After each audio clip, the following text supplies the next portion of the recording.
주님을 찬양하오니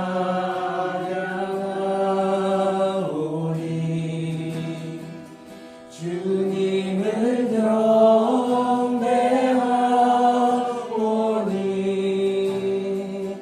왕이신 예수여 오셔서 좌정하사 다스리소서. 예수 우리 왕이여, 예수 우리 왕이여, 이곳에 오소서. 보좌로 주여 임하사 찬양을 받아주소서.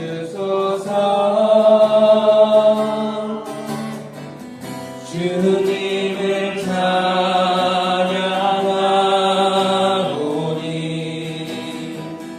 주님을 경배하오니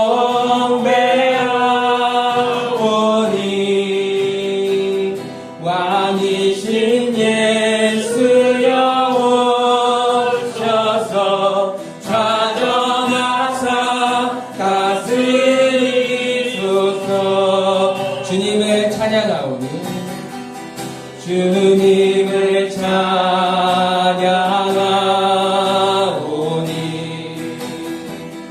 주님을 경배하오니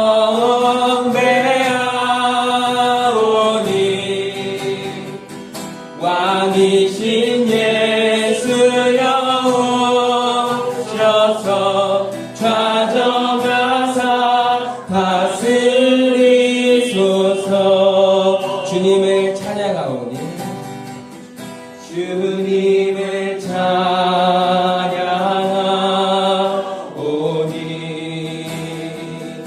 주님을 경배하오니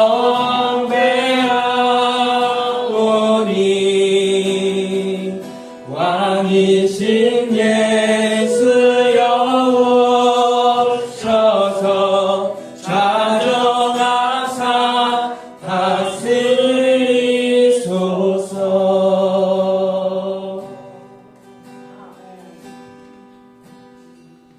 저 높은 곳을 향하여 날마다 나아갑니다. 내 뜻과 정성 모아서 날마다 기도합니다. 저 높은 곳을 향하여, 저 높은 곳을 향하여 날마다 나아갑니다. 내 뜻과 정성 모아서 날마다 기도합니다. 내 주여 내 맘 붙드사 그곳에 있게 하소서. 그곳은 빛과 사랑이 언제나 넘치오니 괴로움과 죄가 있고 괴로움과 죄가 있는 곳 나 비록 여기 살아도 빛나고 높은 저곳을 날마다 바라보니 괴로움과 죄가 있는 곳 괴로움과 죄가 있는 나 비록 여기 살아도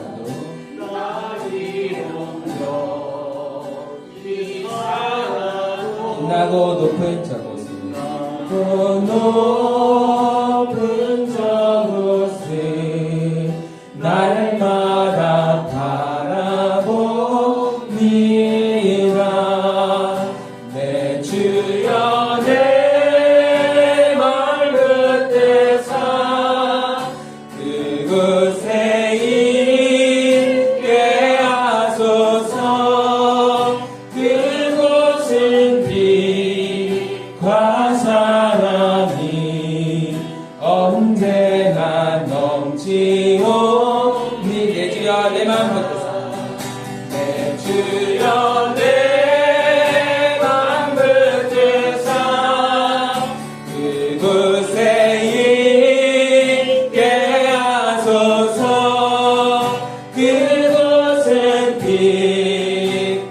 사랑이 언제나 넘치온 4절입니다. 험하고 높은 이인데 험하고 높은 이 싸우며 나아갑니다.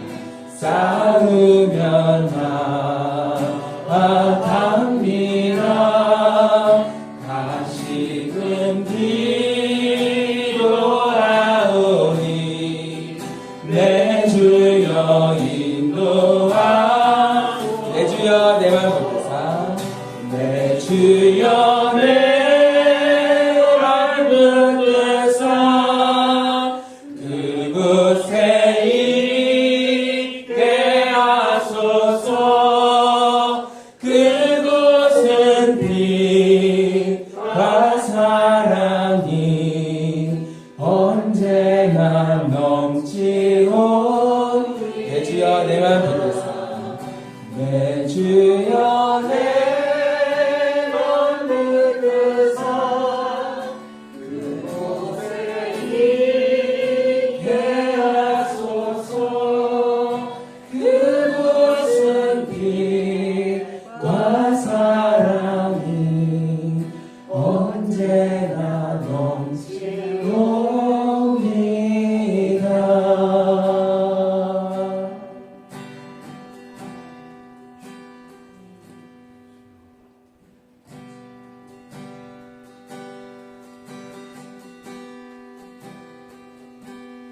열린 천국문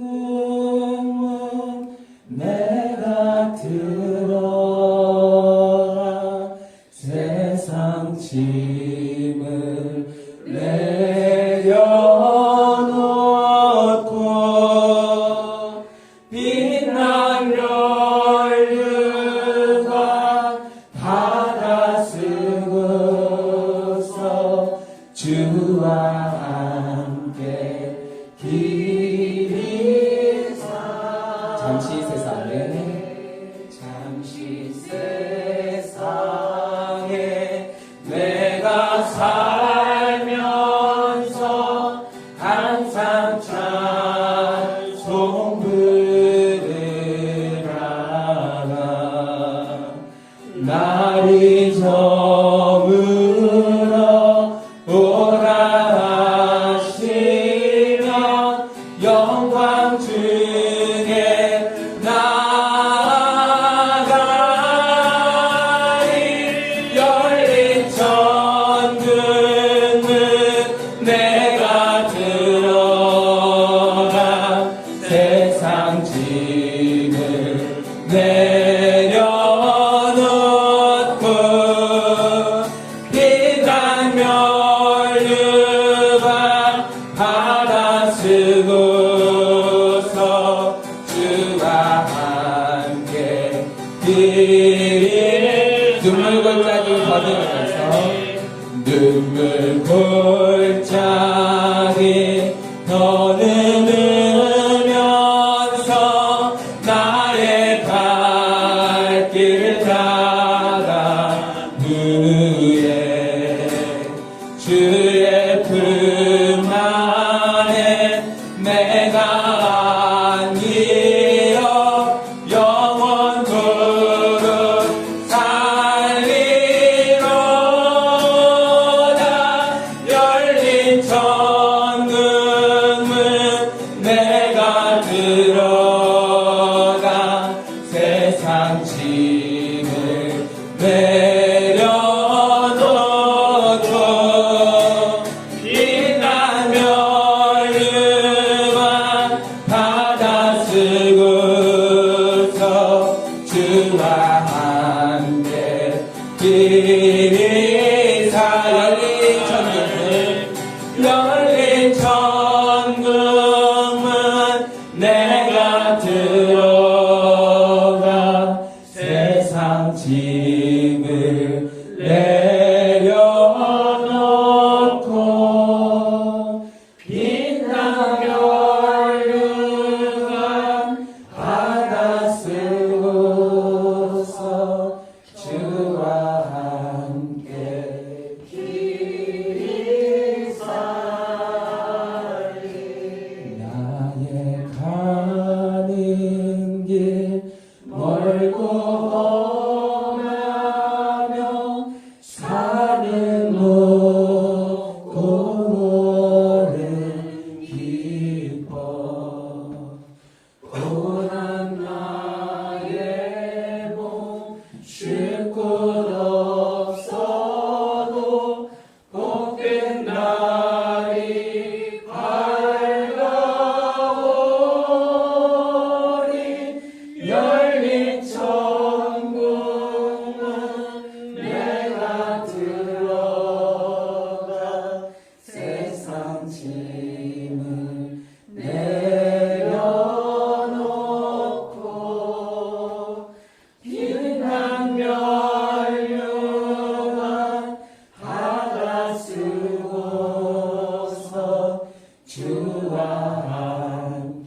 짐을 내려놓고 빛난 면류관 받아 쓰고서 주와 함께 길 살리.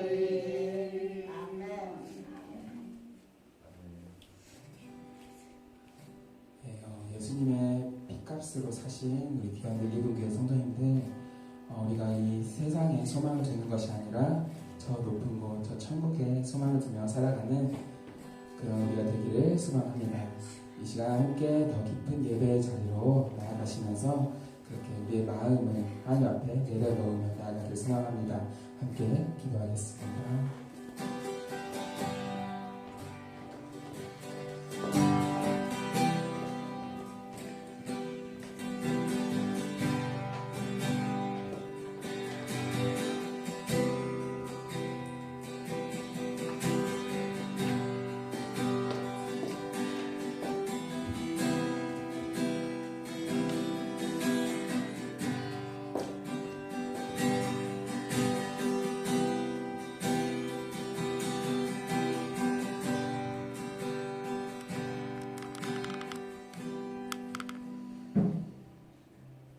우리 주 예수 그리스도의 은혜와 하나님의 사랑과 성령의 교통하심이 여러분과 함께 하시기를 축복합니다.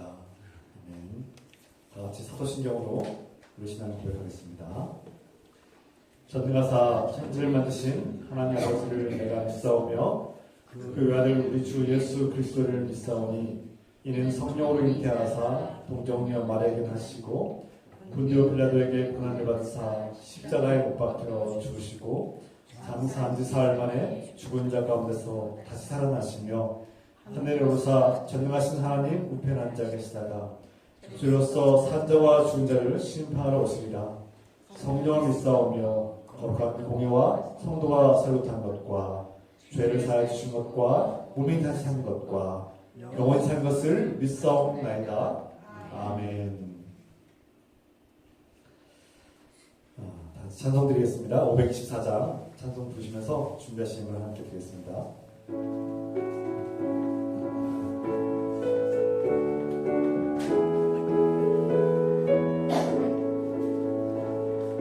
갈 길을 밝히 보이시니 주 앞에 빨리 나갑시다. 우리를 찾는 구주 예수 곧 오라 하시네. 죄악 벗은 우리 영혼은 기뻐 뛰며 주를 보겠네.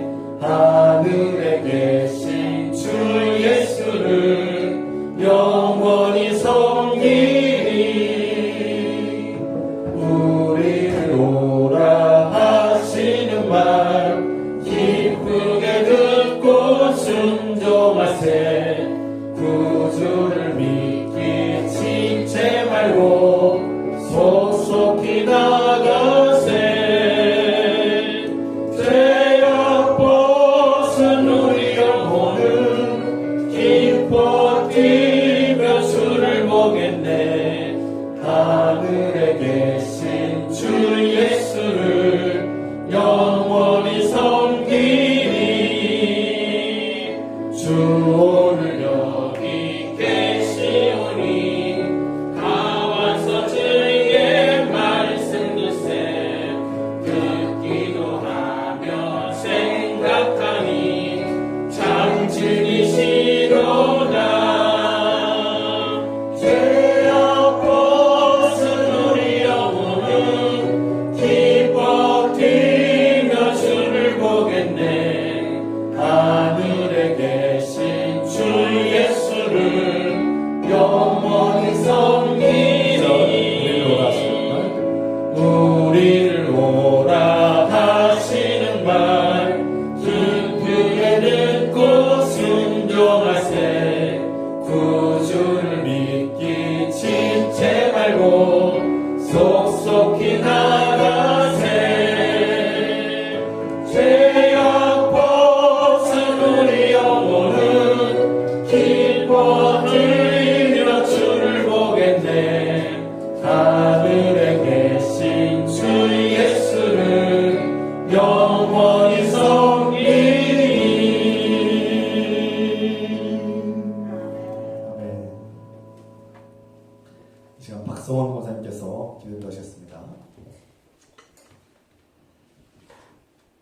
항상 저희들을 지켜주시고 보호하여 주시는 우리 여호와 하나님 아버지, 은혜와 사랑을 진심으로 감사드리며 찬양을 드립니다.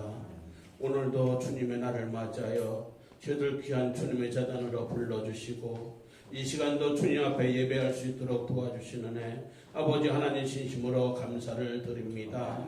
아버지 하나님이 저희들이 더 열심을 다하여 주님을 섬길 수 있도록 도와주시고 주님을 바라볼 수 있도록 도와주시고 주님 앞에 더욱더 열심을 다할 수 있는 저희들이 될 수 있도록 주님이여 도와주시옵소서. 아버지 이 시간도 저희들 아버지 함께 싸우니 주님이여 같이하여 주시옵소서. 저희들 아버지 모든 어려움과 아버지 모든 것을 주님이 아시는 줄 믿사오니 아버지 이 시간도 주님이 저희들을 보살펴 주시고 저희들을 지켜 주시어서 더욱더 주님 앞에 영광 돌릴 수 있는 귀한 저희들이 될 수 있도록 주님이여 도와주시옵소서. 아버지 이 시간도 귀한 주님의 재단 아버지 주님이여 붙들어 주시고 사랑하여 주시는 줄 믿사오니 아버지 귀한 주님의 재단 위에 주님이 축복하여 주시고 주님이 항상 같이하여 주시어서 아버지 귀한 재단이 날로 부흥될 수 있도록 도와주시고 주님 앞에 영광 돌리는데 조금도 부족한 것이 없도록 주님께서 인도하여 주시었기를 간절히 빌곤합니다. 아버지 그리하여서 아버지 죽어가는 영혼들을 아버지 구원할 수 있는 구원의 방주가 될 수 있도록 주님이여 도와주시옵소서. 아버지 시간도 우리 귀한 목사님 말씀을 들고 아버지 단위에 세워싸우니 아버지 귀한 말씀 전하실 때 주님이 함께 해주셔서 아버지 귀한 말씀의 능력 있게 도와주시고 아버지 귀한 말씀의 검이 되어서 아버지 저희들 아버지 하나님의 모든 골수를 쪼갤 수 있는 아버지 귀한 말씀이 될 수 있도록 주님이여 도와주시옵소서. 아버지 이 시간도 저희들 조그마한 정성을 모아 주님 앞에 헌금을 하여 싸우니 아버지 귀한 물질에 축복하여 주시고 아버지 저희들 가정과 아버지 귀한 아버지 저희 재단이 날로 부흥될 수 있도록 주님이여 도와주시옵소서. 아버지 이 시간도 아버지 처음 시간에 싸우니 아버지 끝나고 돌아가는 시간까지 주님이 함께 해줄 줄 믿사서 이 모든 말씀 나눠가신 나를 권하신 예수님의 이름 받들어 간절히 기도 올립나이다. 아멘.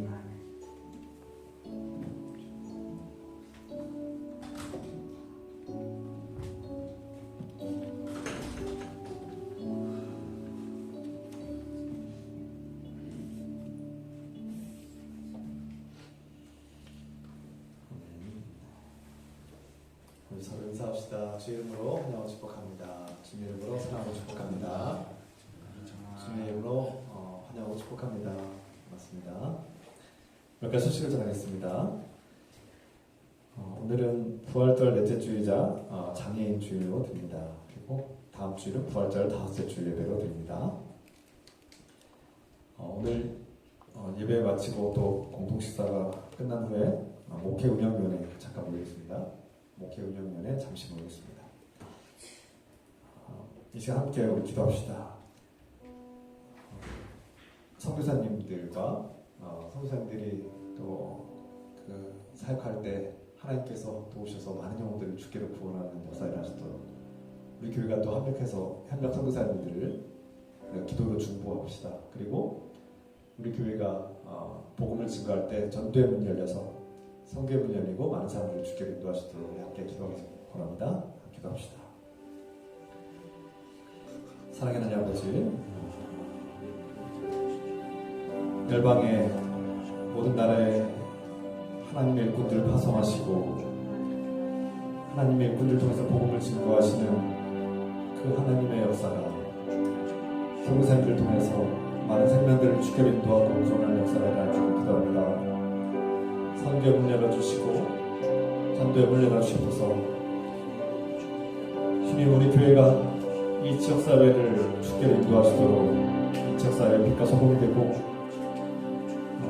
많은 사람들의 복음을 증거할 때 전도의 문을 열어주시고 사람들의 마음의 문을 열어주시고 주의 복음이 놀라운 역사를 일으키며 많은 생명들을 주께로 인도하시도록 도와주시면서 주님 우리가 하나님을 믿고 의지할 뿐만 아니라 많은 사람들을 하나님을 알지 못하는 많은 사람들을 주께로 인도하시도록 도와주시면서 주여 우리 삶을 주께서 인도해 주시고 자비와 긍휼을 도와주십시오. 주님 우리가 무슨 말을 해야 될지 어떻게 복음을 증거해야 될지 가르쳐주시고 성령님 역사하셔서 하나님을 알게 하시고 많은 사람들이 하나님께로 돌아오는 역사가 일어나시도록 도와주셔서 이 공동체가 주님 보시기에 아름다운 주님의 교회로 설 수 있도록 도와주시옵소서.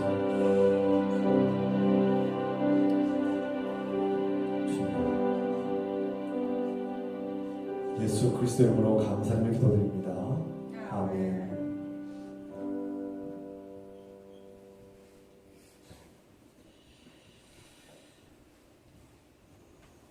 여러분 기도하실 때 주께서 우리 교회와 또 합력해서 선교할 수 있는 그런 선교사님들 함께 기도 부탁드립니다.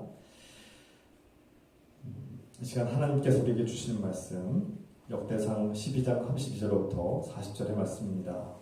다 같이 자리를 하셔서 주의 말씀 함께 읽겠습니다. 역대상 12장 32절로부터 40절까지 한 절씩 부독하겠습니다. 이사갈 자손 중에서 시세를 알고 이스라엘이 마땅히 행할 것을 아는 우두머리가 200명이니 그들은 그 모든 형제를 통솔하는 자이며 수고른 중에서 모든 무기를 가지고 전열에 잡히고 두 마음을 끊지 아니하고 능히 진영에 올라가서 싸움을 잘하는 자가 5만 명이요. 납달리 중에서 주의관 1000명과 방패와 창을 가지고 따르는 자가 37,000명이요. 단 자손 중에서 싸움을 잘하는 자가 28,600명이요. 아셀 중에서 능히 진영에 나가서 싸움을 잘하는 자가 4만 명이요. 유단 저편 루벤 자손과 갓 자손과 므낫세 반 지파 중에서 모든 무기를 가지고 능히 싸우는 자가 12만 명이었더라. 이 모든 군사가 전열을 갖추고 다 성심으로 헤브론에 이르러 다윗을 온 이스라엘 왕으로 삼고자 하고 또 이스라엘의 남은 자도 다 한마음으로 다윗을 왕으로 삼고자 하여 우리가 거기서 다윗과 함께 사흘을 지내며 먹고 마셨으니 이는 그들의 형제가 이미 식물을 준비하였으며 함께 했습니다. 또 그들의 근처에 있는 자로부터 이스라엘과 스불론과 납달리까지도 나귀와 낙타와 노새와 소에다 음식을 많이 실어왔으니 곧 밀가루 과자와 무화과 과자와 건포도와 포도주와 기름이요 소와 양도 많이 가져왔으니 이는 이스라엘 가운데 기쁨이 있었음이더라. 아멘. 잘 앉으시기 바랍니다.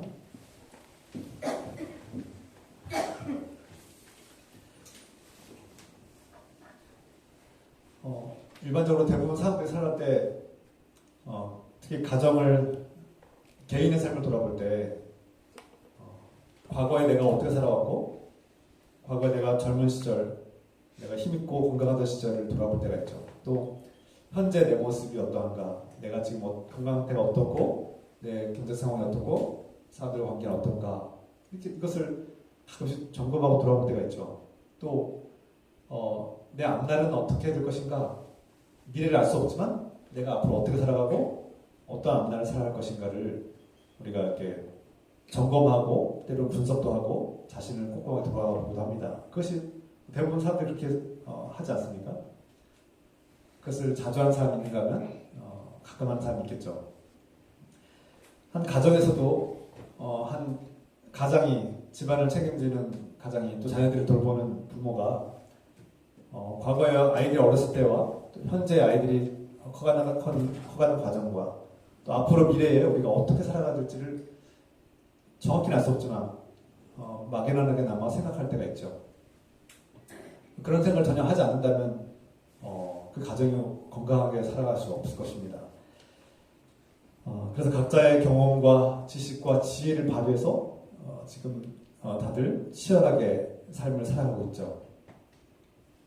그런데 내가 그러면 현재를 점검하고 분석하고 앞날을 준비할 때 우리는 어떤 기준을 가지고 선택하고 어떻게 선택을 해야 올바른 길로 갈 수 있고 또 우리 삶에 유익하고 승리하는 삶을 살 수 있을 것인가를 우리는 다 생각하게 될 겁니다. 이런 생각을 하지 않는다면 문제가 있는 것이죠. 우리 교회도 마찬가지입니다. 마찬가지로 우리 교회도 과거 역사가 있었죠. 굴곡의 역사가 있었습니다. 좋을 때도 있었지만 또 어려운 겪을 때도 있었고 그런 굴곡을 반복하면서 지금까지 30년 동안을 지내온 것 같습니다. 오늘 우리 현재 또 우리 공동체 교회의 모습을 돌아보면 과거와 비교할 수밖에 없죠. 과거와 어땠는데 현재는 어떤가를 점검할 때는 항상 현재를 돌아볼 때는 과거와 비교할 수밖에 없습니다. 그런데 앞으로 우리 교회가 어떻게 나갈 것인가? 이 공동체가 앞으로 어떤 방향으로 어떤 모습으로 나갈 것인가? 급변하는 시대 속에서 우리 교회는 어떻게 생존할 것인가? 살아남을 것인가? 이런 고민들을 하지 않겠습니까? 한때 저는 교회의 미래와 교회의 앞날을 때로는 분석하고 연구하고 고민하다가 장머지를 때가 많았던 것 같아요. 한동안은 꽤 오랫동안 했던 것 같아요.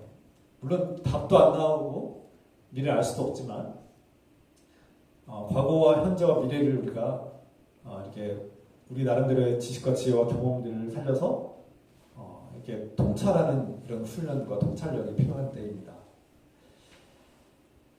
제가 이 말씀을 드린 이유는 과거의 현재와 우리의 삶의 변화가 옳고 그르냐를 따지는 것이 아니라 앞으로 우리가 어떤 방향으로 어떻게 나가야 될 것이냐 이것을 얘기하고자 하는 겁니다. 여러분들의 삶은 과거에서부터 지금까지 왔는데 앞으로는 어떻게 나아갈 것인가 아무 생각이 없는 분도 계실 수도 있고요.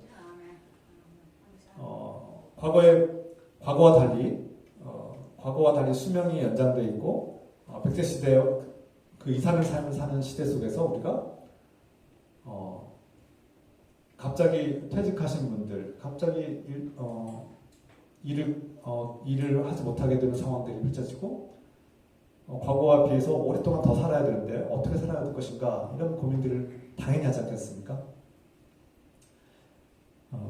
우리 교회도 지난날에 어떤 우여곡절을 지나서 잘된 일도 있고 또 어려운 일도 있었는데 때로는 상처받는 일들, 아픈 일들도 있었는데 그 아픔과 고통을 어떻게 이겨냈는가 점검해 볼 필요가 있죠.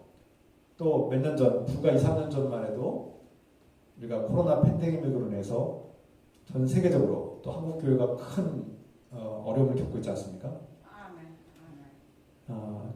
이 팬데믹이 그냥 지나갔나 보다 이렇게 그냥 사람들이 무심코 지나갈 수도 있지만 우리는 알게 모르게 우리의 몸과 마음과 영혼에 큰 상처와 흔적들을 가지고 있습니다. 대부분의 사람들이 코로나19 그 바이러스에 감염이 됐었고요. 이것을 다 이겨냈죠. 이겨낸 것은 참 감사한데 후유증도 남아있고 때로는 그때 그 코로나 시기에 우리 한국교회가 겪었던 침체와 어려움들, 예배를 드릴 수 없었던 어떤 극단적인 상황들 이런 것들이 정말 이제 정리가 되고 있는가, 그것들이 회복이 되고 있는가, 그리고 이 팬데믹 이후에 우리 교회는 어떻게 나아갈 것인가, 우리 삶을 어떻게 나가야 올바른 삶으로, 건강한 삶으로 나아갈 수 있을 것인가를 점검해 볼 필요가 있다고 생각합니다. 사람들이 이제 2, 3년 지나면 잊어버렸다고, 끝났다고 생각할지 모르지만 그 큰 상처, 외부로부터 온 큰 충격과 상처는 우리의 깊은 어떤 아픔과 고통을 남겼고요. 그것이 정말 회복되었는지를 점검해야 될 필요가 있다는 거예요. 좀 더 쉽게 말해서 몇 년 전에 암에 걸렸던 환자가 그냥 시간이 지나면 장이 낫습니까? 암이 그냥 사라집니까? 그렇지 않습니다. 철저하게 자신을 관리하고 돌아보고 그 암과 싸워야만, 물론 그것을 계속 생각하는 게 좋은 것은 아니지만 그것을 싸워서 이겨내야지 몸이 그것이 몇 년 후에는 사라지는 것이죠. 그래서 5년 또 10년 단위로 이렇게 검사를 해서, 물론 매년 검사를 하지만 5년 주기 또 10년 주기로 봐서 더 이상 발견되지 않으면 이제 완치되었다라고도 판단하죠. 마찬가지로 우리 한국교회가 또 우리 교회가 과거에 어떤 여러 가지 아픔과 갈등을 겪고 지금에 이르렀는데 그 아픔과 갈등을 이겨냈는가, 그리고 팬데믹 이후에 우리 교회가 정말 그 상처 아픔을 딛고 일어서고 회복되고 있는가, 아니면은 그 상처 아픔을 그대로 앓고 그냥 자신도 모른 채 지나가고 있는가 돌아보자는 말씀이죠. 그리고 앞으로 우리가 어떻게 나아가야 될지를 우리가 알으려면 하나님께서 어떤 기준으로 우리가 어떤 기준으로 생각해야 될지를 우리는 성경을 통해서 말씀을 통해서 우리가 나아가야 될 것입니다. 어떻게 보면 지금 두루뭉술한 어려운 주제 같지만 우리 각자의 삶 또 공동체의 삶과 생존이 걸려있는 그런 얘기죠. 그래서 남 얘기가 아니라 내 얘기하는 것이고 우리 공동체 얘기하는 것이고 우리가 어떤 기준과 어떤 원리와 근거로 앞으로 나가야 되는가를 우리가 점검해야 될 필요가 있다는 것이죠. 오늘 성경 말씀에서 10장과 11장에 나오는 말씀과 12장 연결되는데요. 간단히 말씀드리면 이스라엘 백성들은 왕을 요구했고 하나님께서 왕을 세우도록 허락해 주셨죠. 그 첫 번째 왕이 사울 왕이었습니다. 그래서 이스라엘 백성들은 사울 왕을 중심으로 국가가 형성되었죠. 그런데 이 사울 왕이 처음에는 그렇지 않았는데 자신이 왕이 된 것은 하나님의 전적인 은혜와 선택으로 된 것을 알았는데 시간이 지날수록 이 사울 왕이 변질되는 거예요. 점점 더 폭군으로 변질되는 겁니다. 좋은 쪽으로 변화되는 것이 아니라 악하게 변화되는 거죠. 그리고 이스라엘에 큰 변화가 일어났습니다. 그 앞서서 이스라엘의 초대 왕인 사울 왕이 점점 더 하나님으로부터 멀어지는 겁니다. 그리고 자신의 왕권을 강화하기 위해서 악한 전략들을 세우는 것이죠. 그러니까 권력이 생기면 그 권력을 강화하고 권력을 부여잡고 놓치지 않으려고 온갖 수단과 방법을 가리지 않는 형태가 벌어지게 되는 겁니다. 그래서 사울 왕이 백성들을 돌보는 일을 하지 않고 백성들을 섬기지 않고 오히려 군림하기 시작하고 그 백성들을 이제 탄압하기 시작하고 전쟁을 벌이고 그렇게 왕권 강화에 몰두하기 시작합니다. 그리고 점점 폭군으로 변화되는데 그 특징이 무엇이냐? 가장 악한 특징 중에 하나가 하나님께 묻지 않았다 이렇게 성경이 표현합니다. 그가 하나님께 더 이상 묻지 않았다. 무슨 뜻입니까? 더 이상 하나님께 기도하지 않았다는 거예요. 하나님을 예배하지 않았다는 거예요. 물론 형식적으로 예배드렸겠죠. 형식적으로는 예배 참여했을 수 있겠지만 더 이상 하나님을 찾지 않는 사람, 더 이상 하나님을 의지하지도 않고 더 이상 하나님께 하나님의 주권에 하나님 두려워하지도 않고 하나님의 주권을 따르지 않는 불순종한 자, 심지어 하나님을 대적하는 자가 됐다는 겁니다. 그 증거들이 바로 첫 번째 증거가 바로 하나님께서 세우시고 보내시는 사무엘 예언자를 무시하고 그가 하나님의 말씀대로 전한 것들을 무시하기 시작한 겁니다. 분명히 하나님께로부터 받은 중요한 명령들을 사무엘 왕이 어기고 자기 마음대로 해버리는 거예요. 거기서부터 벌써 하나님으로부터 벗어난 삶이 하나님 멀리하는 삶이 시작된 것이죠. 물론 사무엘과 관계가 안 좋아서 사무엘이 정말 싫어서 그럴 수도 있겠지만 그럼 다른 방식으로라도 하나님을 찾고 하나님을 의지해야 되는데 그는 하나님을 찾지 않기 시작한 겁니다. 자신이 하나님의 자리에 앉기 시작한 것이죠. 권력을 우상으로 삼기 시작한 겁니다. 그래서 또 하나의 증거는 하나님께서 택하시고 차기 왕으로 기름 부어 세운 다윗을 미워하고 적대하고 그를 죽이려고 전쟁을 벌이죠. 정말 수백 번을 다윗을 죽이려고 쫓아다닙니다. 하나님께서 세우신 일꾼이고 다음에 차기 왕으로 세운 그 일꾼을 다 사무엘이 미워하고 적대하고 죽이려고 하는 거죠. 그러니까 여기서 하나님이 뭘 하든 내 왕권을 놓치는 일은 절대 용납하지 않는 겁니다. 하나님이 그렇게 하셨음에도 불구하고 용납하지 않겠다는 거예요. 나는 수용할 수 없다는 거예요. 그게 하나님이든 누구든 수용하지 않겠다라는 그런 모습 아닙니까? 세 번째로 또 심각한 문제는 사울 왕이 하나님께 묻고 하나님을 찾고 하나님을 의지하고 회개하는 것이 아니라 무당을 찾아가서 자신의 문제를 해결합니다. 위기가 찾아오니까 무당을 찾아가서 무당에게 아주 희한한 무당을 의지하게 되는 그런 사건들이 등장하게 되죠. 하나님의 제사장들이 있고 하나님의 일꾼들이 있음에도 불구하고 그들을 찾지 않습니다. 하나님을 찾지 않고 무당을 찾아가는 사울 왕은 그만큼 하나님으로부터 멀어졌고 영적으로 타락했음을 보여준 것이죠. 그는 하나님을 믿지 않고 그의 권력을 우상 숭배하는 것이죠. 그래서 하나님께서 이제 사울의 시대를 끝내고 새로운 시대를 열기로 결단하는 것을 오늘 성경이 말씀하고 있는 겁니다. 결과적으로 하나님은 사울을 버리셨고 사울은 전투에 나가서 갑작스럽게 죽게 됩니다. 전투에 나가서 갑자기 죽게 돼요.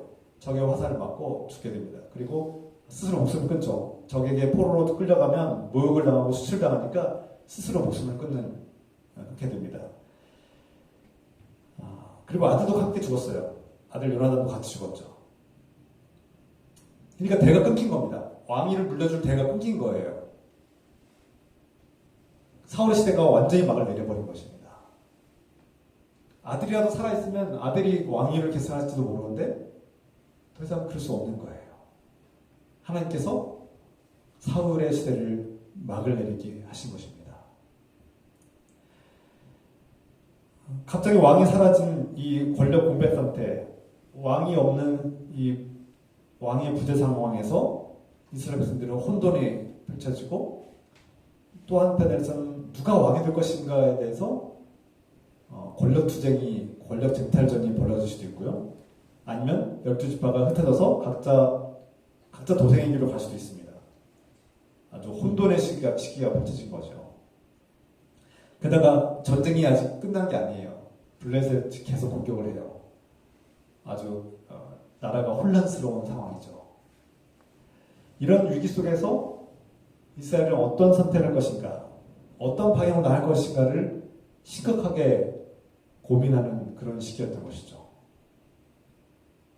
앞서 말씀드린 것처럼 자신의 삶을 돌아보고 현재의 삶을, 현재의 모습을 정확하게 직면하고 어떤 선택을 할 것인가, 앞으로 우리는 어떻게 나아갈 것인가를 깊이 통찰해야 되는 시기가 있습니다.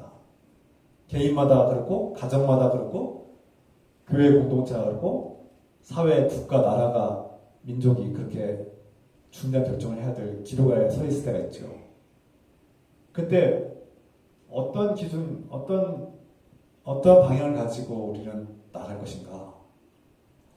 성경은 오늘 그것을 시세를 파악하는 통찰력이다 그렇게 표현하고 있어요. 시세를 파악할 줄 아는 자들 그렇게 말씀하고 있는 거예요. 시세, 에트비나라는 단어를 쓰고 있는데 때와 기회를 정확하게 이해하고 파악할 줄 아는 사람들, 통찰력 있는 사람들 이런 뜻이에요. 통찰력 있는 그런 뜻이에요.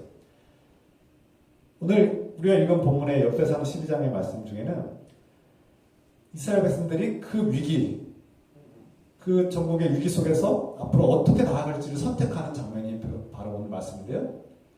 이제 하나님께서 사울을 치셨고 이제 새로운 시대, 다윗의 시대를 여셨다는 것을 그들은 통찰력을 가지고 깨닫기 시작한 겁니다.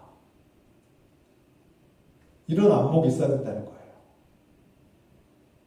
사울 시대가 끝났다는 것을 분석하고 정확하게 통찰하고 직면하되 이 위기 속에서 다음 새로운 시대를 어떻게 이끌어 가실 것인가를 우리가 통찰할 수 있을 때, 통찰할 때 하나님의 뜻과 계획은 무엇인가? 하나님은 우리를 어떤 방향으로 데려가실 것인가? 깊이 하나님께 묻고 하나님께 의지하고 기도해야 됩니다. 여러분도 이미 알고 있습니다. 가끔씩 저한테 하신 말씀 있죠. 우리 교회 앞날이 좀 막막하기도 하고 우리 교회 미래는 어떻게 될 것인가. 사실 너무나 무거운 주제이기도 하고 두렵기도 하고 또 막연해서 그냥 얘기하지 않기도 합니다. 침묵하고 지낼 때도 많죠. 좀 더 나아가서 여러분들의 가정을 위해서 여러분들은 대화를 나누십니까? 우리 가정이 과거에는 어떻게 살았고 현재는 어떤 상황이고 앞으로 미래는 어떻게 나아가야 될 것인가를 얘기하신 적 있으십니까? 대부분 얘기 안 하시는 것 같아요. 그냥 사는 것 같아요. 하루하루 그냥 사는 것 같은데 개인적으로 혼자 생각하는 것 같은데 언젠가 한 번쯤 진지하게 얘기하셨으면 좋겠습니다. 개인적인 생각들, 그러니까 개인의 과거와 현재와 미래, 가정의 과거와 현재와 미래를 점검하고 나눌 필요가 있다는 거예요. 그리고 우리 교회도 과거는 어땠지만 현재는 어떠하고 미래는 어떻게 나아갈 것인가를 종종 얘기했으면 좋겠습니다. 물론 얘기를 많이 한다고 해서 해결책이 나오거나 뭐 좋아지는 것은 아닐 수 있어요. 그럼에도 불구하고 우리는 기도하고 하나님께 묻고 기도하고 하나님께 주는 통찰력을 가지고 시세를 분별할 줄 아는 사람들로 살아간다는 뜻입니다. 오늘 주제가 그래서 시세를 아는 사람들, 시세를 아는 통찰력을 가진 삶을 살자는 것입니다. 저와 여러분들이 기도할 때 하나님께서 영의 눈을 뜨고 시세를 분별하고 통찰력 있는 삶을 살 수 있기를 기도합니다. 시세를 알아보고 파악하고 알아채는 사람들의 특징이 있습니다. 가장 중요한 특징은 바로 사람을 알아본다는 겁니다. 앞으로 하나님께서 쓰실 사람이 누구인가, 하나님께서 어떤 사람 통해서 일하실까를 알아본다는 거예요. 이스라엘 백성들은 통찰력을 가지고 하나님께 묻고 기도함으로써 알아챘습니다. 이스라엘이 하나님께서 이스라엘을 치시고 사울왕을 치시고 이제 새로운 시대가 열릴 텐데 하나님께서 함께 일하는 사람은 바로 다윗이라는 것을 알아챈 거죠. 이게 통찰력이고 이게 시세를 파악하는 사람의 특징입니다. 사람을 알아볼 줄 아는 안목이 생기는 거죠. 안목이 있는 거죠. 그래서 사울이 하나님을 떠났다는 것을 이미 파악하고 하나님께서 택하신 사람이 다윗이라는 것을 파악하고 받아들일 줄 아는 사람들. 바로 오늘 이스라엘 백성들이 그런 통찰력을 가지고 누구에게 나왔습니까? 다윗에게로 나오는 장면이 오늘 말씀에 기록된 거죠.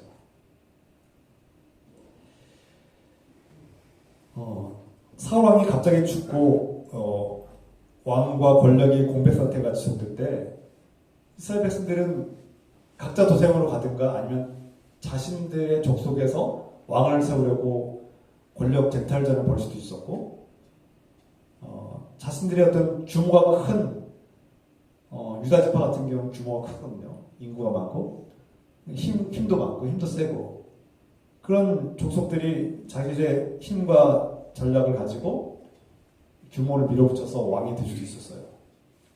우리 족속이 왕이 되어야 된다. 그렇게 왕을 세울 수도 있었어요. 그렇게 하면 이제 또 베냐민 지파도 사울 왕이 우리 지파인데 우리가 정통성이 있고 우리가 그 권력을 물려받아야 된다고 주장하고 우겼을 수 있습니다. 그렇게 되면 어떻게 될까요? 그렇게 되면 어리석은 자들은 그렇게 할 수 있었어요. 그러나 통찰력 있는 사람들, 하나님의 뜻과 계획을 파악하고 시세를 아는 자들은 그렇게 하지 않았던 겁니다. 어떻게 했어요? 그렇게 했더니 인간적인 힘과 권력으로 이스라엘을 통치하려고 하고 하나님의 뜻을 따르지 않는 자들이 결과가 어떻게 했어요? 전쟁터에서 죽었잖아요. 그 아들까지 함께 죽었잖아요. 배가 끊기지 않았습니까? 사울이 어떻게 되는 것인지 그 결말을 봤단 말이에요. 과거를 돌아본 겁니다. 그 현재를 직면하는 거예요. 그렇게 살았더니 자신의 권력을 믿고 자신의 힘을 부리면서 그 권력을 강화시키면서 하나님을 무시하고 살았던 삶이 한동안은 승승장구하는 것처럼 보였지만 결말은 패배와 죽음이었고 비참한 심판이었던 거죠. 그걸 본 거예요. 이게 시세를 파악하는 통찰력입니다.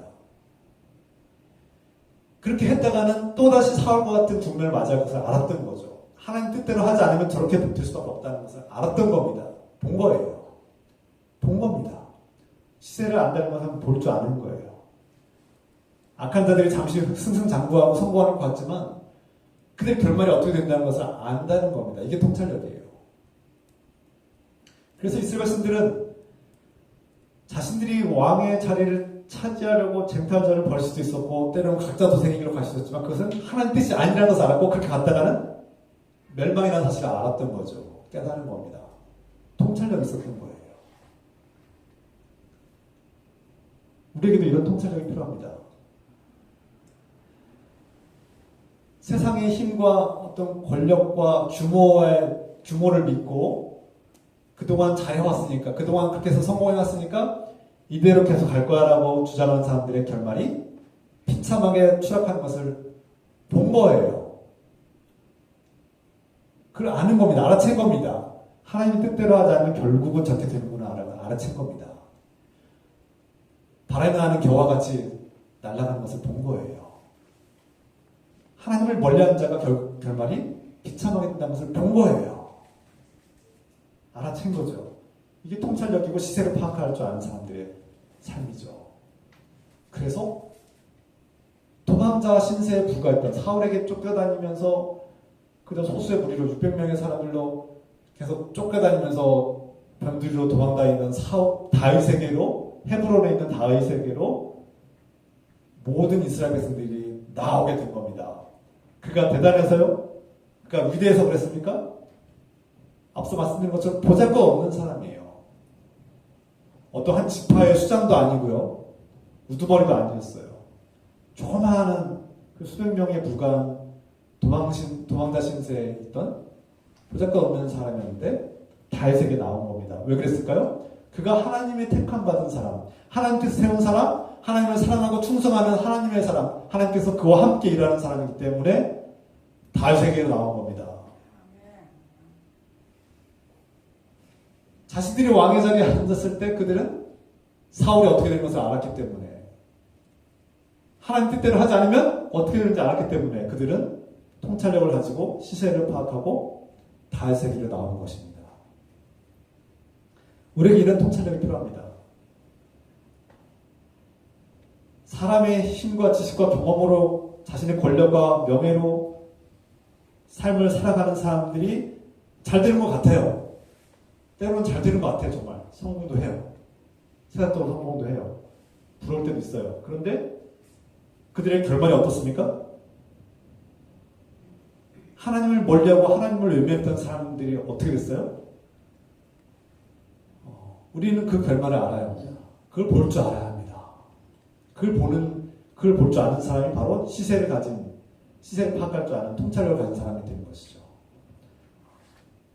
하나님을 믿는 하나님의 사람들, 그리스도인들은 하나님이 주시는 성령의 능력으로 이런 통찰력을 가지고 살아봅시다. 하나님께 우리의 통찰력을 달라고, 이 시대를 파악할 줄 아는 통찰력을 달라고 기도해야 합니다. 제가 그래서 요즘 기도 제목이 하나님, 이 과거를 분석하고 또 현재를 정확히 알 때, 직면하되 인정할 거 인정하고 볼 거 볼 때 앞으로 우리가 어떻게 나아갈지 가르쳐 주십시오. 제 기도 제목입니다.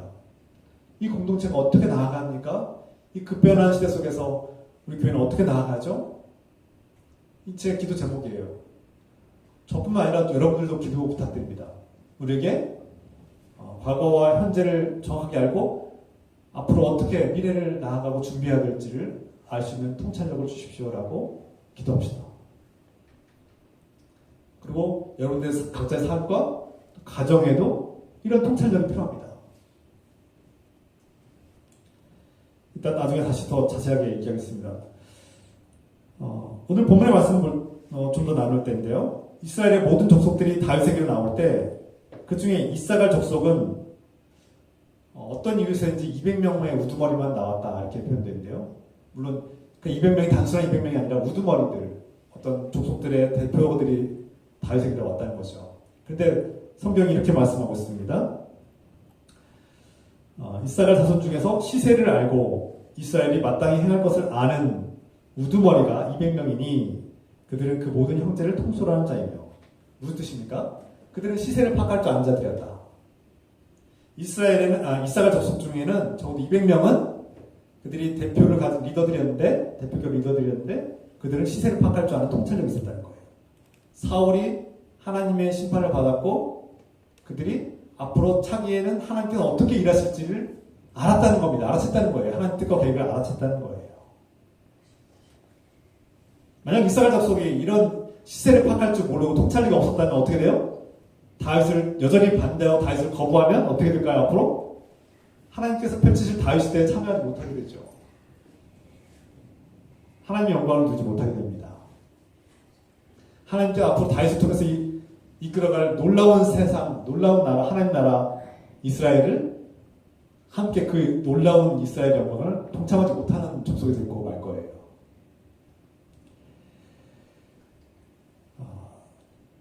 그래서 이사갈 족속들 중에는 이 200명은 적어도 앞으로 다윗의 시대가 펼쳐질 것을 알았고 하나님께서 그렇게 하실 것을 알았다는 거예요. 이런 통찰력을 가진 사람들이 이사갈 족속을 살렸다는 거죠. 특히 주목할 점은 다윗을 왕으로 추대하는 이 과정에 이제 다윗을 중심으로 전쟁에서 이겨야 되고 앞으로 새로운 나라를 이끌어가야 될 이제 다윗을 왕으로 추대하는 장면이 바로 오늘 우리가 읽은 본문의 말씀인데요. 그 다윗에게로 나오는 장면들, 어떤 족속들은 4만 명, 어떤 족속들은 뭐 12만 명, 어떤 족속들은 막 수만 명들이 이렇게 막 군사와 때는 무기를 들고 막 다윗에게 다 와서 우리가 당신과 함께 이 나라를 세우고 이 나라 또 전쟁을 이기겠습니다. 함께 싸우겠습니다라고 온 거예요. 다윗이 그 600명의 부관 용사들 데리고 쫓겨다니면서 여기저기 도망다니던 시세에서 이제는 이스라엘을 살리는 영웅, 이스라엘의 대표자, 왕이 되었고 하나님께서 그를 통해서 일하시는 놀라운 역사가 펼쳐지기 시작한 거죠.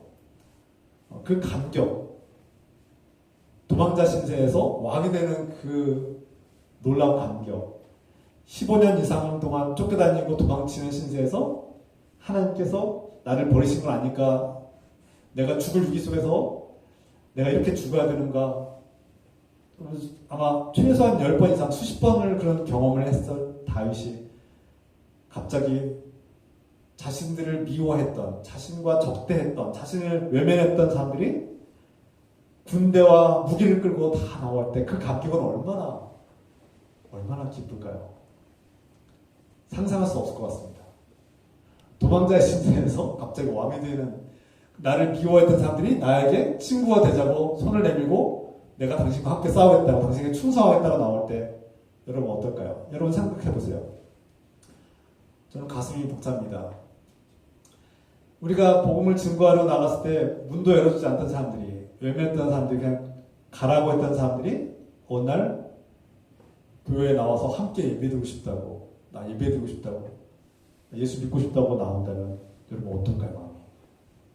수십 년 동안 이 이웃들이, 우리 주변에 이 골목길에 있는 사람들은 30년이 넘도록, 능기품 교회가 세워진 지 30년 넘도록 한 번도 발걸음을 하지 않으신 분들이에요.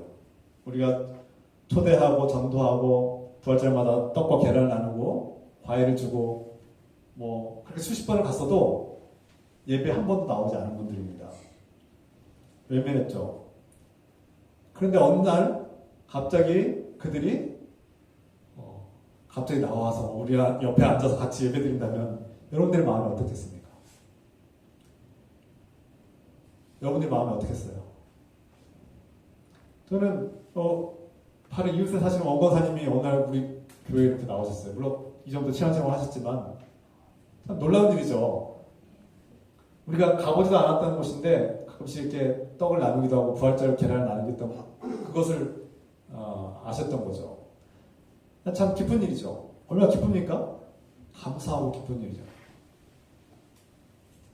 원권사님뿐만 아니라 수십 년 동안 우리와 냉담했던 이 지역 주민들이 어느 날 우리와 함께 예배드리겠습니다라고 나올 때 정말 기쁠 것 같아요. 그런 일이 펼쳐졌으면 좋겠습니다. 우리가 그래서 아까 전도의 문을, 성교의 문을 열어달라고 기도하지 않았습니까? 뭔가가 막혀있는데, 뭔가 무슨 문제 때문인지 몰라도 30년 가까이 우리가 이곳에서 전도하고 성교했지만 저들이 뭔가 막혀있는 거가 뚫리지가 않으니까 오지 않는 거 아닙니까? 저는 매일같이 이웃들에게 인사하고 인사를 나눕니다. 아침마다 인사를 나누고 마주치고 지나갈 때마다 마주치고 인사를 하는데 그렇게 살갑지가 않아요. 우리 교회 초대할 때도 있는데 오지 않으세요. 다시 돌아가서 지금 바로 다윗에게 그것보다 더 아주 상상할 수도 없이 놀라운 일이 펼쳐진 거 아닙니까? 자신이 살려달라고, 나 좀 숨겨달라고, 나를 보호해달라고 요청했던 족속들이 다 외면했고 사울에게 충성했던 족속들인데, 사울에게 밉보이면 죽임을 당할까봐 벌벌 떨면서 다윗의 도움을 외면하고 거절하고 심지어 다윗을 고발했던 사람들인데, 이제는 사울의 시대가 끝났다는 것을 알고 있는 사람들, 시세를 알고 정세를 파악하고 하나님께서 어떻게 누구와 함께 일하실 것인지를 알고 다윗의 길로 나온 거 아닙니까? 그 중에 바로 대표적인 족속이 유다 족속들.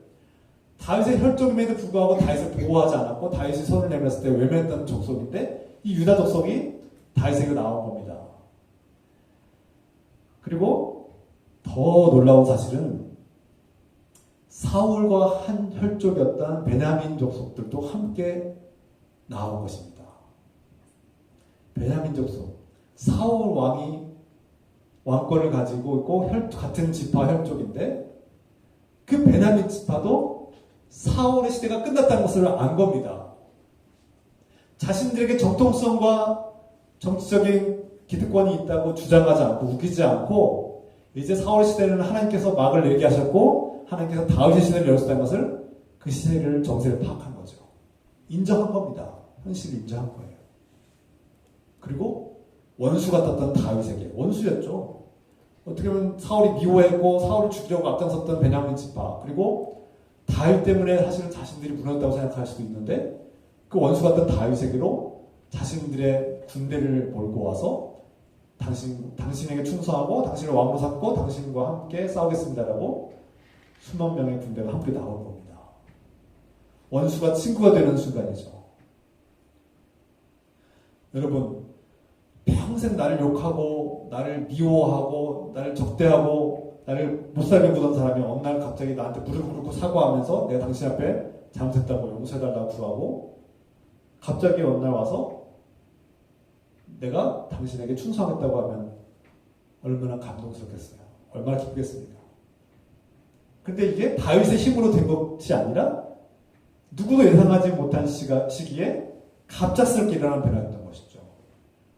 그 승승장구하던 사울 왕이 갑작스럽게 그를 죽을 줄 몰랐던 거예요. 갑자기 몰락한 것이죠. 이런 상황에서 이스라엘 백성들은 통찰력을 가지고 원수와 같은 다윗에게 나오는 그 마음. 그런데 우리가 주목할 점이 하나 있습니다. 다윗이 과거의 상처와 미워하고 서운한 감정들로 화를 내고 옹졸한 마음을 가지고 베냐민 지파 너희는 꺼져, 아니면 너희를 다 죽이겠어, 나의 이제 힘으로 너희를 다 못살시키겠어, 유다 지파 내가 도와달라고 할 때 안 도와줬어, 내가 너를 복수하겠어, 이런 마음을 가지고 다윗이 막 이렇게 시시거리고 있다면 베냐민 지파와 유다 지파가 나오지 못했을 거예요. 자신들이 과거에 했던 행적이 있기 때문에 감히 나오지 못했을 거예요. 그런데 그들이 나올 수 있었던 또 하나의 가능성은 무엇 때문이었을까요? 하나님께서 앞으로 어떻게 펼쳐가실지를 알았을 뿐만 아니라 그들은 다윗이 어떠한 사람인지도 볼 수 있는 눈이 있었던 거예요. 통찰력이 있었던 것이죠.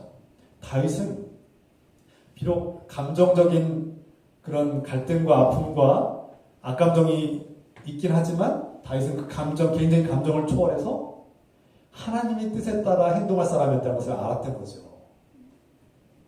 개인적으로 정말 미워요. 개인적으로 꼴도 보기 싫어요. 맞아.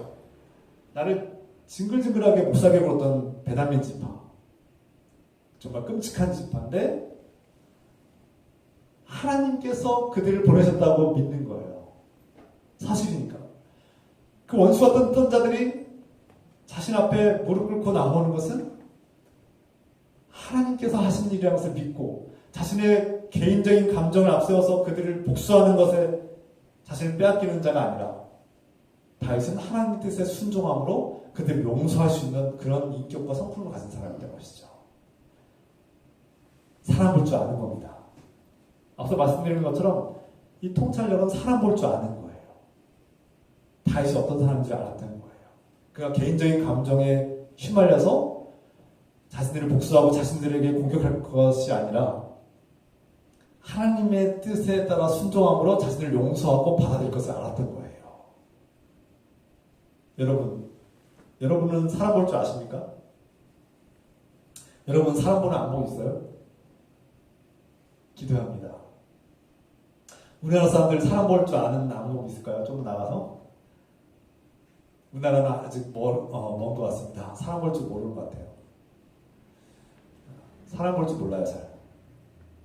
그냥 대부분의 베냐민 지파처럼 무조건 우리가 세운 왕이고 우리 지파가 혈족이니까 무조건 그의 편이 돼야지. 그런데 그러면 그럴수록 하나님으로부터 멀어지는 거 아닙니까? 하나님 뜻에서 반대로 나가는 거 아닙니까? 그게 권력이고 그게 힘이고 능력이고 자신들에게 더 좋아 보였지만 근본적으로 하나님과 멀어지는 방향으로 나가는 것입니다. 그들의 시대는 몰락했죠. 여러분 마찬가지로 사람을 볼 수 있는 안목이 없으면 우리는 함께 몰락할 수밖에 없습니다. 하나님부터 멀어지고 반대로 갈 수밖에 없는 거예요. 우리가 지도자, 한 가정에 또 물론 아직 청년들은 배우자를 볼 수 있는 안목이 있었으면 좋겠어요.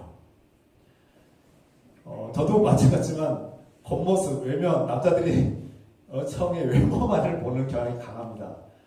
그래서 예쁜 여자만 보려고 하고 그 마음을 볼 줄 모르는 경우가 많아요. 저도 마찬가지였지만.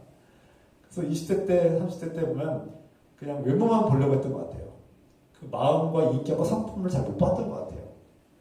나이가 조금 들고 경험이 많아지니까 이제 그 사람의 인격과 외모보다 사람의 외모도 중요하지만 마음과 그 성품과 그 인격을 볼 수 있는 그런 안목이 생기는 것 같습니다. 조금씩은. 아직도 멀었지만. 우리 청년들이, 젊은이들이 그런 배우자를 선택할 때 그런 안목이 생겼으면, 통찰력이 있으면 좋겠습니다. 여성도 마찬가지예요. 여성도 남자의 어떤 그런 외모나 재력이나 그런 것만, 조건만, 직장만 볼 것이 아니라 그의 성품과 인격을 그 마음을 볼 수 있는 안목도 생겼으면 좋겠어요. 우리 지도자, 특히 우리 지도자, 앞으로 이 사회, 이 민족, 이 국가를 이끌어갈 지도자를 볼 때 자기 정치적 노선만 보지 말고 정말 이 나라에 유익이 될 수 있는, 정말 이 나라를 지혜롭게 이끌어갈 수 있는, 이 국민들을 정말 유익을 줄 수 있고 섬길 수 있는, 서로 반대파가, 양극화가 이루어지는 이 속에서 서로 중재를 이룰 수 있는 그런 인물인가, 그 능력을 좀 봤으면 좋겠어요. 뭐 종교 필요 없어요. 기독교인이니까 기독교인 뽑아주고, 불교인이니까 불교인 뽑아주고, 이런 것도 하면 안 돼요. 정치적으로 할 때는 정말 이 나라를 유익을 줄 수 있는 그런 리더를 뽑을 수 있는 안목이 있습니까? 한국 사회가 아직은 없는 것 같아요. 앞으로 좀 더 안목이 생겼으면 좋겠습니다. 그런 통찰력이 우리에게 생기길 기도합니다. 우리가 앞서 처음 말씀드린 것처럼 우리 늘기쁨 교회가 과거의 어떤 불국을 거쳐가면서 그 갈등과 아픔들이 정말 회복되었는가, 그리고 얼마 2, 3년 전에 있었던 팬데믹 상황을 우리가 정말 잘 극복하고 회복되고 있는가, 아니면 그냥 아픈 상태에서 그냥 후유증도 치유되지 않은 상태에서 그냥 계속 가고 있는 것은 아닌가, 중고의 부분가 있다는 거예요. 그러니까 잊어버리면 끝이 아니라 어떤 강력한 외상이 생겼을 때, 외부적인 충격이 있을 때 우리는 여러분 어렸을 때 큰 사고를 당한 경험이 있으면 그것이 오랫동안 가지 않습니까? 우리 집사님은 어렸을 때 그 아픔과 상처들이 막 자다가도 막 꿈에 나타나서 막 괴롭히지 않습니까? 그런 외상이 치유가 안 되면 그 시간이 지나면 낫는 게 아닙니다. 우리가 어린 시절에 젊었을 때 외부로부터 큰 충격을 당하면요, 그게 제대로 치유와 돌봄을 하지 않으면 평생 갈 수도 있습니다. 지금 한국 교회, 우리 교회뿐만 아니라 한국 교회가 지금 코로나19 팬데믹이라는 큰 외상을 충격을 받은 거 아닙니까? 그리고 우리 교회는 특히 과거에 지금 아픈 역사를 가지고 있지 않습니까? 그게 다 그 세월 지나면 다 잊어버려지고 그냥 다 해결됩니까? 치유됐습니까? 제가 볼 때 안 된 것 같아요. 그냥 시간만 흐른 것 같아요. 누구도 그것에 대해서 점검했거나 분석했거나 그리고 돌아보고 같이 대화를 하고 이걸 이렇게 회복의 과정으로 나아가지 못한 것 같습니다. 이를 위해서 정말 기도했는가? 우리 교회가 정말 거기에 아픔과 상처를 회복하고 새롭게 건너고 있는가? 기도했는가? 이를 두고 기도했는가? 하나님께 물었는가? 돌아봐야 된다는 뜻이에요. 그리고 직면하고 있는가? 우리 지금 이 현실이 어느 한 개인의 잘못이 아니라 그냥 목사님 한 분의 잘못으로 다 이렇게 된 것이 아니라 우리 모두의 잘못은 아닌가 점검해 볼 필요가 있다는 겁니다. 한 번쯤은 그렇게 해봤는가? 정말 하나님께 회개했는가? 그때 우리가 잘못된 선택을 하지 않았는가? 누구도 그런 얘기를 해본 적이 없어요. 우리 교회에서. 그냥 막연하게 감정에 휩싸여서 옳고 그름을 구별하지 못하고 통찰력 있는 선택을 하지 못하고 그냥 시간만 흐르고 있는 것은 아닌가? 그렇게 흘러온 것은 아닌가? 돌아보게 됩니다. 서로 내 탓만 하고 있는 것은 아닌가? 이렇게 된 것은 다 누구 잘못이라고 남 탓만 하지 정작 그것을 방관하고 그 선택에서 기도하지 않고 올바른 선택을 해서 치열하게 인정하고 싸우지 못한 본인의 잘못도 있거든요. 저 여러분의 잘못도 있거든요. 근데 다 그 모든 잘못은, 그 모든 다 결과는 다 그분 때문입니다라고 우리는 그냥 외면하고 나는 아무 잘못이 없습니다라고 자기 의를 내세울 때가 있다는 거예요. 정직하게 돌아옵시다. 그렇지 않습니까? 오늘날 한국교회가 이렇게 된 것이 어느 한 사람의 잘못입니까? 많은 그리스도인들이 정직하지 못했고 비그리스도인들에 비해서 더 나은 삶을 살지 못했고 하나님 믿는다고 하면서도 저다 내 욕심을 더 앞세웠고 그래서 오늘날 한국교회가 실패한 것은 아닌가. 통찰력이 없는 코로나19 팬데믹 속에서 끝까지 온라인 예배를 무시하고 대면 예배만 고집하는 교회들이 사회로부터 얼마나 큰 지탄을 받았습니까? 시세를 파악하지 못하고 통찰력이 없으면 사회로부터 외면당하고 버림받는 겁니다.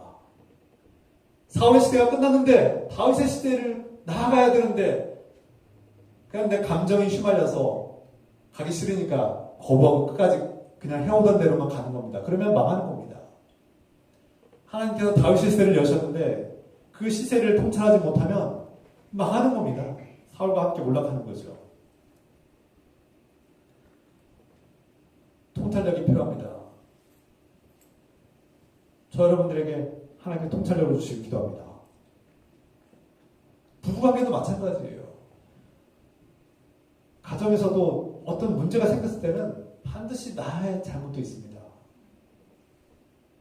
누군가가 잘못된 길로 가면 때로는 부모의 잘못도 있고요. 본인의 잘못도 있고 수많은 잘못들이 겹쳐이 쌓이다 보면 그런 불행을 만들어내죠. 물론 그것을 지고 와서 누군가를 비난한들 무슨 소용있겠습니까? 다 너 잘못이야. 너 때문에 이렇게 된 거라고 비난한들 무슨 소용있겠습니까? 그러나 앞으로 적어도 그 불행을 반복하지 않기 위해서는 어떻게 해야 됩니까? 내 자녀의 불행을 반복하지 않으려면 어떻게 해야 될지 생각해야 하지 않겠습니까? 과거를 점검하고 현재를 직시하고 직면하고 앞으로는 이제 더 이상 그렇게 하면 안 되죠. 반복하면 안 되죠. 과거에 또 그렇게 했는데 과거의 실패를 그렇게 반복했는데 또 반복하면 미래는 어떻겠습니까? 우리 앞날은 어떻겠습니까? 불행이 반복이 될 수밖에 없겠죠. 그렇게 수십 번을 반복했는데 또 내일 또 그렇게 하실 겁니까? 그러면 어떻게 됩니까? 현재를 면밀하게 살펴보고 앞으로는 내가 그렇게 살지 않겠다고 결단해야죠. 하나님께서 사울의 시대를 끝냈다는 것을 인정하고 다윗의 시대를 아직 경험해보지 않았고 껄끄러운 관계예요. 정치적 노선도 달라요. 혈족도 달라요. 지파도 같은 지파가 아니에요. 다른 지파예요. 성격도 마음에 안 들어요. 과거에 상처도 많아요. 내가 쫓아냈거든요. 미워했거든요. 상처와 갈등이 많아요. 근데 계속 그렇게 살겠습니까? 그러면 앞으로 사울과 함께 몰락할 수밖에 없다는 겁니다. 반면 이스라엘 족속처럼 이스라엘 모든 족속들이 시세를 파악하고 이제 다윗 시대가 열린 것을 알고 하나님께서 그렇게 하신 것을 알고 그 그가 하나님의 뜻대로 우리의 감정을, 개인적인 감정을 초월해서 하나님 뜻에 순종할 것을 알고 용기를 가지고 나아가는 것이죠. 결단하는 겁니다. 그때 사는 것이죠. 살 길이 열린 겁니다.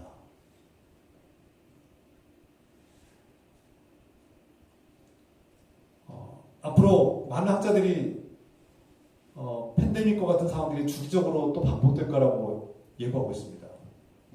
그런 날이 오지 않길 바라지만 제2의 또 팬데믹, 코로나19 팬데믹 같은 상황이 또 올 수 있어요.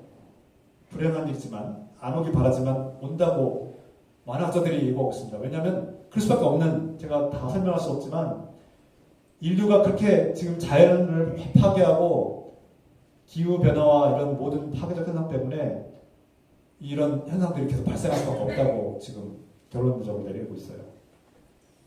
그럼 우리 교회는 뼈아픈 코로나 팬데믹 상황을 이겨냈는데 앞으로 또 몇 년 후에 또 그런 일이 생길 때는 어떻게 해야 됩니까?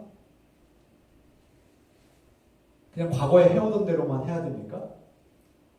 아니면 새로운 대안을 찾도록 치열하게 하나님께 묻고 또 기도하지 않겠습니까? 아멘입니까? 아무도 아멘 안 하시네요.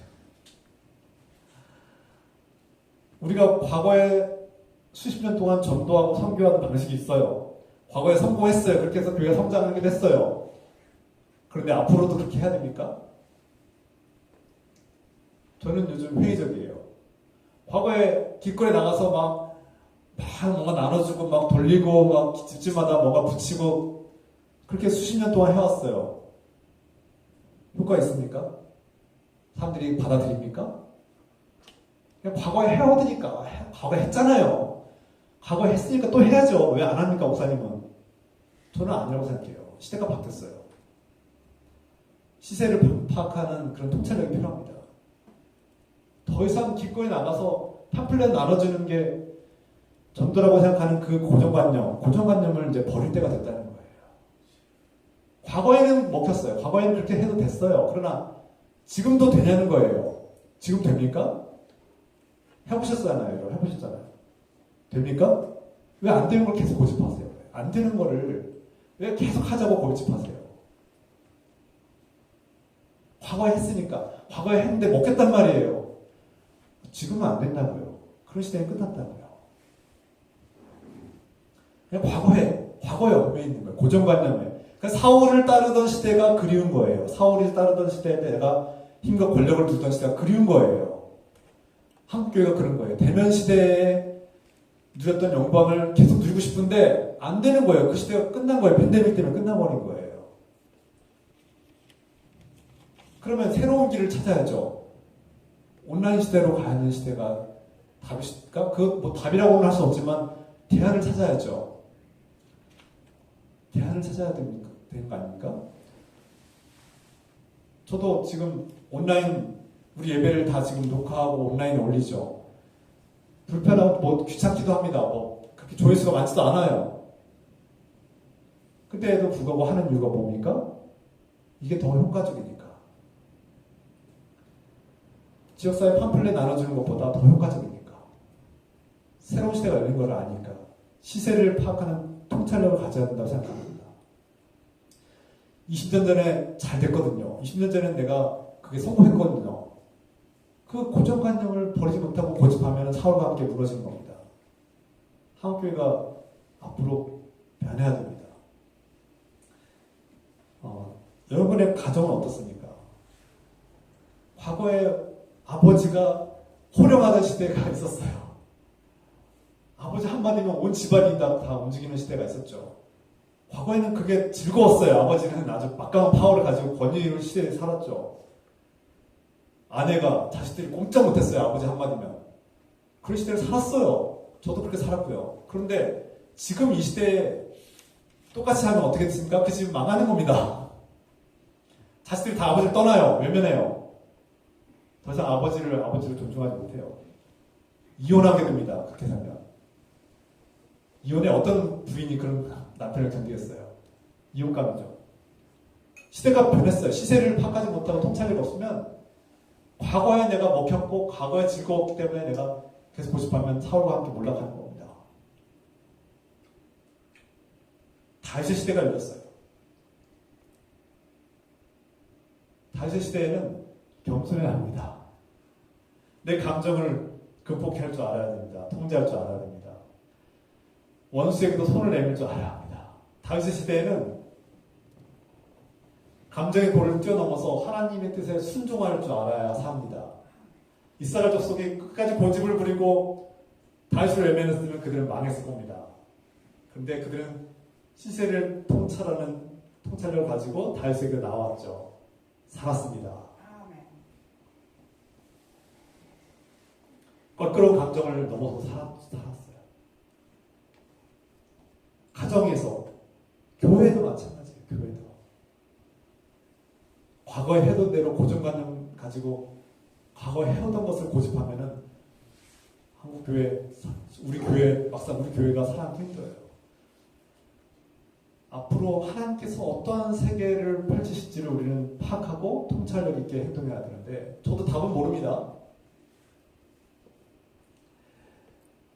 분명한 것은 앞으로, 설교가 길어서 죄송합니다. 분명한 것은 과학기술의 시대가 놀랍게 발전하고 있는데, 과학기술이 인류 문명을 지금 주도하고 있어요.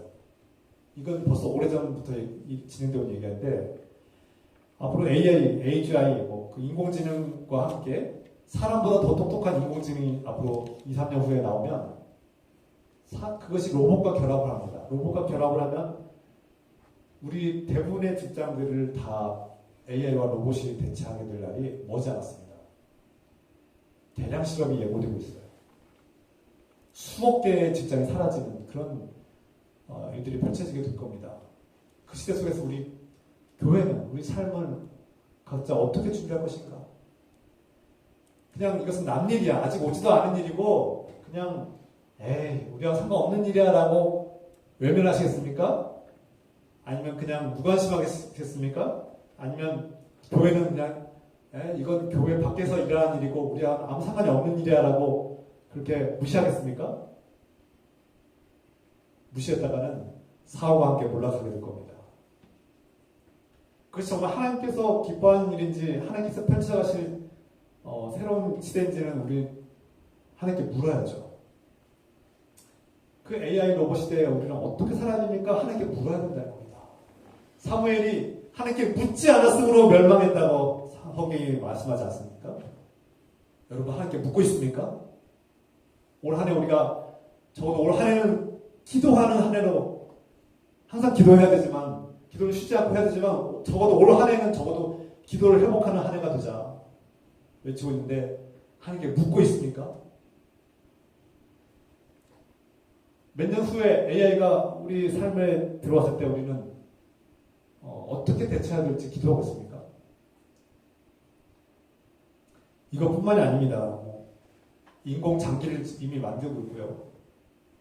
인간의 DNA를 조작하는 일들이 지금 벌써 다 어느 수준에 높은 수준이 이렇고요. 인간의 수명을 연장하는 약들도 지금 나오고 있고요. 지금 100세 시대가 아니라 120, 150 몇 년 더 살 수 있는 시대가 지금 펼쳐질 때 우리 삶이 어떻게 펼쳐질 것인가?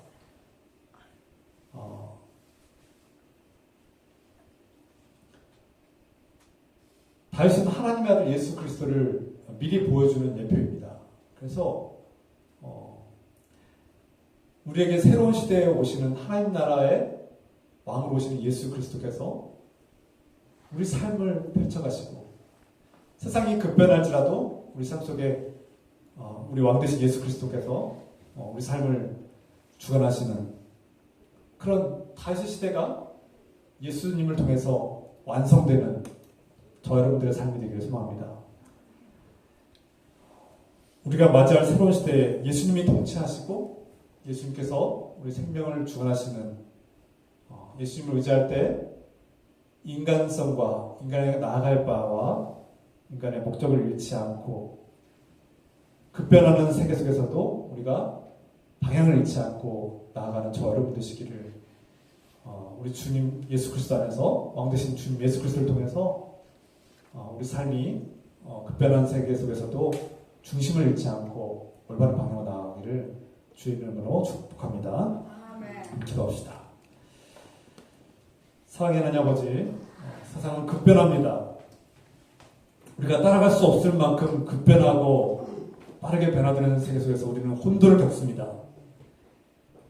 이스라엘 백성들은 갑자기 사울왕이 죽게 되므로 큰 전쟁 속에서 사울왕이 죽음으로써 큰 위기를 맞이했고 혼돈 속에 빠졌습니다.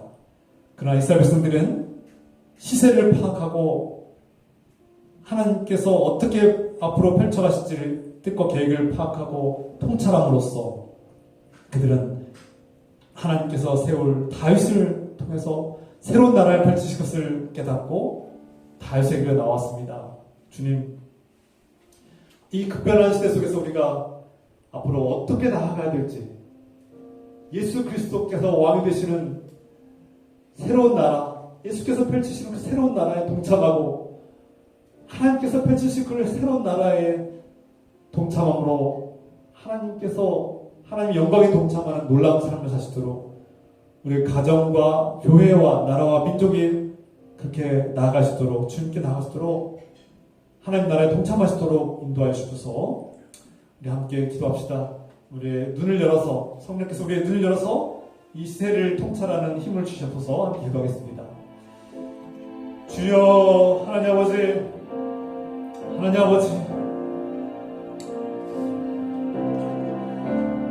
주님, 우리에게 영의 눈을 뜨게 하시고 하나님을 바라보게 하시고 왕 되신 예수 그리스도를 바라보게 하시고 하나님 나라를 펼치시는 우리 왕이신 예수 그리스도를 통해서 우리가 주님께로 나아갈 때 이 급변하는 시대 속에서도 중심을 잃지 않게 하시고 우리가 어떤 방향으로 나아가야 될지를 주님께로 나아가는 놀라운 선택을 하시도록 도와주시고 주님께로 나아갈 때 진정한 인간의 목적과 삶의 목적과 목표를 깨닫게 하시고 삶의 방향을 깨닫게 하시고 하나님 나라를 선택하고 하나님 영광에 동참하는 놀라운 역사가 일어나시도록 축복하여 주시옵소서. 주님, 급변한 시대 속에서 예수 그리스도의 왕되심을 인정하고 고백하며 기뻐하며 나아가는 참된 예배자로 살게 하시고 우리가 하나님께 묻는 자가 되게 하소서. 하나님께 묻지 않으면 망할 수밖에 없다는 사실 깨닫고 하나님께 묻는 자로 살게 하여 주시옵소서.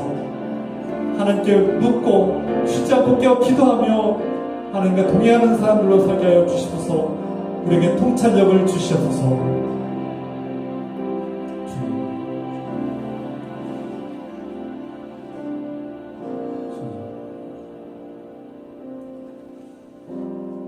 사랑하는 아버지, 우리가 상상할 수도 없는 급변하는 시대 속에서 이 변화를 우리가 쫓아갈 수 없는, 때로는 무섭고 두렵기도 한 세상 속에 살고 있습니다.